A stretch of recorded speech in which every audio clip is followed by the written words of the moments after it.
বিয়ে নিয়ে সমালোচনার খোলামেলা জবাব দিলেন শবনম ফারিয়া। গেল সেপ্টেম্বরে দ্বিতীয়বারের মতো বিয়ের পিঁড়িতে বসেছেন ছোট পর্দার অভিনেত্রী শবনম ফারিয়া। মসজিদে বিয়ে এবং স্বামীকে নিয়ে বক্তব্যে বেশ সমালোচনার মুখে পড়েন অভিনেত্রী। এবার এক অনুষ্ঠানে হাজির হয়ে বিয়ে ও স্বামীকে নিয়ে বেশ খোলামেলা আলাপ করেছেন তিনি। জানিয়েছেন মসজিদে বিয়ের সিদ্ধান্তটা আসলে কার ছিল। স্বামীর বয়স নিয়েও একেবারে সোজা সাপটা উত্তর দিয়েছেন শবনম ফারিয়া। মসজিদে বিয়ের পরিকল্পনা প্রসঙ্গে শবনম ফারিয়া বলেছেন, মসজিদে বিয়ের পরিকল্পনা একেবারে তিনি বা তার স্বামী নেননি। এরপর উল্টো প্রশ্ন ছুড়ে ফারিয়া বলেন, বাংলাদেশে কোনো ছেলে বা মেয়ে যখন বিয়ে করে তখন কি ছেলে বা মেয়ে কোনো সিদ্ধান্ত নেন?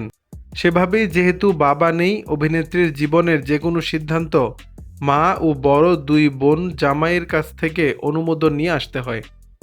মসজিদে বিয়ের ব্যাপারটা গোপন রেখে বিবাহোত্তর সংবর্ধনা দিয়েই বিয়ের খবর জানাতে চেয়েছিলেন ফারিয়া। না জানিয়ে বিয়েটা মানুষ স্বাভাবিকভাবে নেয়নি। পরে স্বামীর পরামর্শে ফেসবুকে বিষয়টা জানিয়েছেন শবনম ফারিয়া। স্বামীর বয়স নিয়েও মানুষের মনে নানা প্রশ্ন জেগেছিল সেই সময়। এ ব্যাপারে শবনম ফারিয়া বলেন, আমার হাজব্যান্ড অনেক ফিট, সে কারণে তাকে তরুণ দেখায়, কিন্তু ওর অনেক বয়স, সেটা একদমই বোঝা যায় না, আমার থেকে বেশ বড়। দর্শক, বিষয়টি নিয়ে আপনাদের মতামত জানাবেন নিচের কমেন্ট বক্স।